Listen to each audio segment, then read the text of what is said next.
America के दक्षिण Africa के राजदूत इब्राहिम रसूल को देश से निकालने का फैसला किया है। यह जानकारी अमेरिकी विदेश मंत्री मार्को रूबियो ने एक्स पर एक पोस्ट शेयर कर दी। उन्होंने दक्षिण अफ्रीकी राजदूत पर अमेरिका और ट्रंप से नफरत करने का आरोप लगाया है। रूबियो ने एक्स पर लिखा, दक्षिण अफ्रीका के राजदूत का अब हमारे महान देश अमेरिका में स्वागत नहीं है। इब्राहिम रसूल एक जातिवादी राजनेता है जो अमेरिका और अमेरिका के राष्ट्रपति से नफरत करते हैं। हमारे पास उनसे बात करने के लिए कुछ भी नहीं है, इसलिए उन्हें अस्वीकार्य व्यक्ति माना जाता है।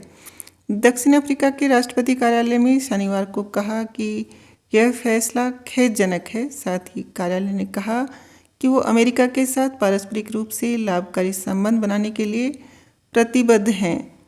शुक्रवार रात को अमेरिका के विदेश मंत्री मार्को रूबियो ने एक्स पर एक लेख पोस्ट किया था।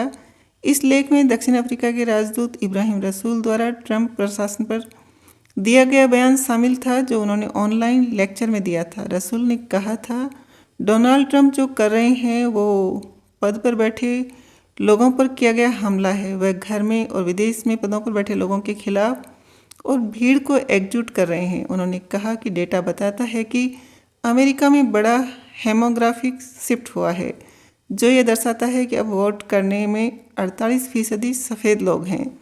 इनकी प्रतिक्रिया में रूबियो ने रसूल को अस्वागत योग्य व्यक्ति कहा था। दरअसल ट्रंप के सत्ता में आने के बाद अमेरिका और दक्षिण अफ्रीका के बीच तनाव लगातार बढ़ रहा है।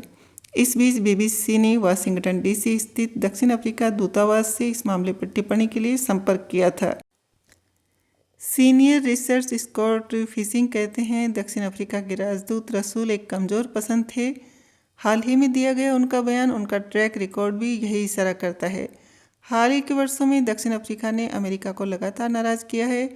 इनमें दक्षिण अफ्रीका का हमास को समर्थन देना और इजराइल को इंटरनेशनल कोर्ट ऑफ जस्टिस में ले जाने के अलावा ईरान, चीन और रूस के साथ रिश्तों को बढ़ाने जैसे कदम शामिल हैं। दो राष्ट्रों के बीच जब मजबूत राजनयिक रिश्ते नहीं हों और इस तरह के तनाव बढ़ाने वाले कदम उठाए जाएं तो इस तरह की कार्रवाई होना स्वाभाविक है। आप समझ सकते हैं अमेरिकी राष्ट्रपति ट्रंप, विदेश मंत्री मार्को रूबियो और अमेरिकी अधिकारी दक्षिण अफ्रीका से नाराज़ क्यों हैं। वहीं ब्रिटिश अमेरिकी पत्रकार मेहंदी हसन ने बीते महीने अपने शो मेहंदी अनफिल्टर्ड की एक क्लिप एक्स पर शेयर की थी। उन्होंने इसमें अमेरिका में दक्षिण अफ्रीका के राजदूत इब्राहिम रसूल से हुई बातचीत का जिक्र किया था। उन्होंने लिखा, इब्राहिम रसूल ने मुझसे कहा, दक्षिण अफ्रीका में रहते हुए हमने जो कुछ भी रंगभेद अनुभव किया वह फिलिस्तीन में भी जारी है। रंगभेद की अवधारणा को पूरी तरह से बढ़ा दिया गया है। सेंट्रल फॉर स्ट्रेटजिक लीडरशिप के प्रमुख कंसल्टेंट सैंडिल स्वाना ने भी इस मामले पर अपनी बात रखी। उन्होंने एक्स पर लिखा, अगले 6 सप्ताहों में कई एएनसी और ईएफएफ नेताओं को प्रतिबंधों का सामना करना पड़ेगा। अमेरिका अब जवाबी कार्रवाई कर रहा है जो दक्षिण अफ्रीका के पहले उठाए गए कदमों पर आधारित है। अमेरिका का प्रमुख सहयोगी है इजराइल। दक्षिण अफ्रीका ने इजराइल पर नरसंहार का आरोप लगाया है। इजराइल के प्रधानमंत्री बिन्यामिन नेतन्याहू को युद्ध अपराध का दोषी बताते हुए इंटरनेशनल कोर्ट ऑफ जस्टिस पर दस्तक दी थी। उन्होंने कहा, इसके बाद प्रधानमंत्री नेतन्याहू और योव गैलेट के खिलाफ गिरफ्तारी का वारंट भी जारी हुआ था।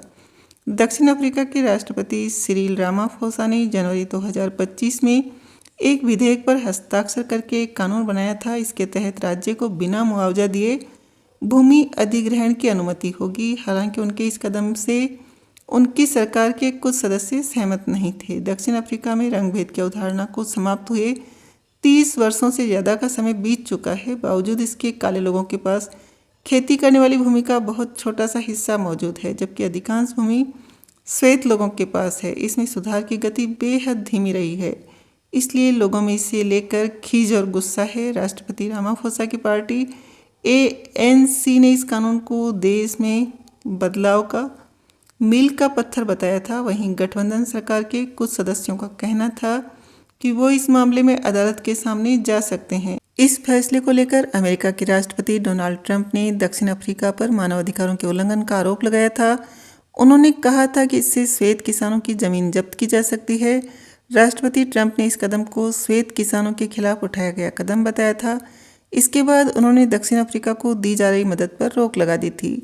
ट्रंप ने ट्रूथ सोशल पर लिखा, दक्षिण अफ्रीका भूमि जब्त कर रहा है और कुछ वर्ग के लोगों के साथ बहुत बुरा बर्ताव कर रहा है। दरअसल फरवरी में अमेरिका के राष्ट्रपति डोनाल्ड ट्रंप ने दक्षिण अफ्रीका को दी जाने वाली अमेरिकी सहायता पर रोक लगा दी थी। पिछले हफ्ते ट्रंप ने यह कहते हुए तनाव और बढ़ा दिया था कि दक्षिण अफ्रीका के किसानों का अमेरिका में बसने का स्वागत किया जाएगा। ट्रंप ने ट्रूथ सोशल पर पोस्ट कर कहा, दक्षिण अफ्रीका का कोई भी किसान परिवार सहित जो सुरक्षा कारणों से देश छोड़ना चाहता है, उसे नागरिकता के साथ अमेरिका में आमंत्रित किया जाएगा।